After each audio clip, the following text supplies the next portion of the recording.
Herkese merhabalar arkadaşlar. Bugün sizlerle beraber Metana nasıl bir yeri böyle koruma altına alınır onu göstereceğim.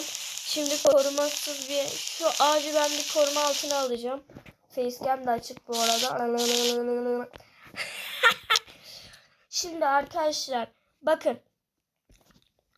Burada bir tane bayraklı bir yer var. Bayrak ve çiçekler var. Buraya tıklıyorsunuz.